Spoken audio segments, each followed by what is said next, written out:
ادارہ ادب اسلامی ہند کی جانب سے ناندیڑ میں منعقدہ 2 روزہ ریاستی کانفرنس کے دوران کل ہند مشاعرے کا بھی انعقاد کیا گیا۔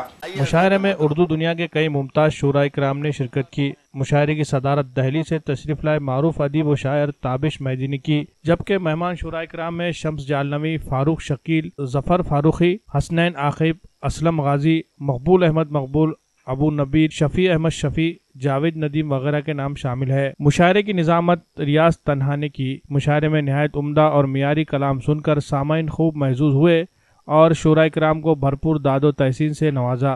رات دیر تک یہ مشاعرہ کامیابی کے ساتھ چلتا رہا۔ اختتام پر جماعت اسلامی ہند کے مقامی امیر ایم جلیل نے تمام شعراء کرام کا اور سامعین کا شکریہ ادا کیا۔ گو عیش و طرب کا یہاں سامان بہت ہے، ہر شخص مگر پھر بھی پریشان بہت ہے۔ بہت اچھے۔ گو عیش و طرب کا یہاں سامان بہت ہے، ہر شخص مگر پھر بھی پریشان بہت ہے، کیوں کفر کی جانب ہمیں کھینچے ہے برہمن؟ ارے واہ! کیوں کفر کی جانب ہمیں کھینچے ہے برہمن؟ اس کام کی خاطر تو مسلمان بہت ہے۔ بہت اچھے۔ ارے واہ واہ واہ واہ واہ! سمندر میں ندی نالے تو جا کر ڈوب جاتے ہیں، مگر شاعر کے کوزے میں سمندر ڈوب جاتے ہیں۔ شعر دیکھیے کہ ستم کی انتہا ہو تو ستمگر ڈوب جاتے ہیں، عصا کی زد میں آ جائے تو لشکر ڈوب جاتے ہیں۔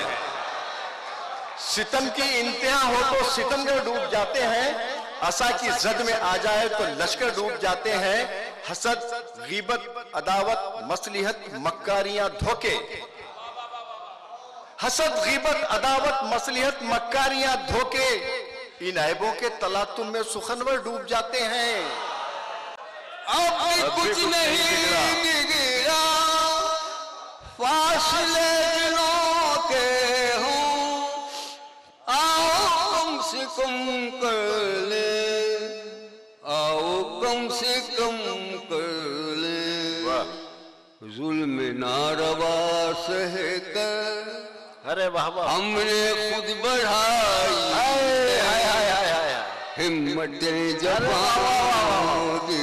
ارے کیا خیال ہے بھائی! واہ واہ! ہمتیں جوانوں کی۔ شمس مبارک، زندہ باد! اب بھی کچھ نہیں بگڑا، فاصلے دلوں کے ہوں، آؤ کم سے کم کر لے، آؤ کم سے کم کر لے، ظلم ناروا سہ کر ہم نے خود بڑھائی ہے ہمت جفا کی، ہمت جفا۔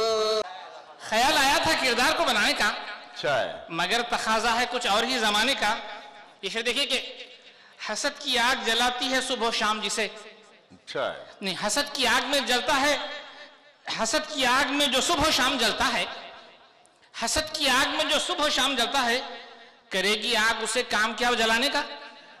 صحرا میں، وادیوں میں، آبادیوں میں، بن میں، خلوت قدوں میں ڈھونڈا، دیکھا ہے انجمن میں، رہزن چھپے ہوئے ہیں رہبر کے پیرہن میں، برسوں ہے خاک چھانی ملتا نہیں وطن میں، کیا بات ہے کہ سکہ تیرا نہیں چلن میں، تجھ کو تلاش کر لوں ایک دھن ہے میرے من میں، آواز دے رہا ہوں کردار تو کہاں ہے، آواز دے رہا ہوں کردار تو کہاں ہے۔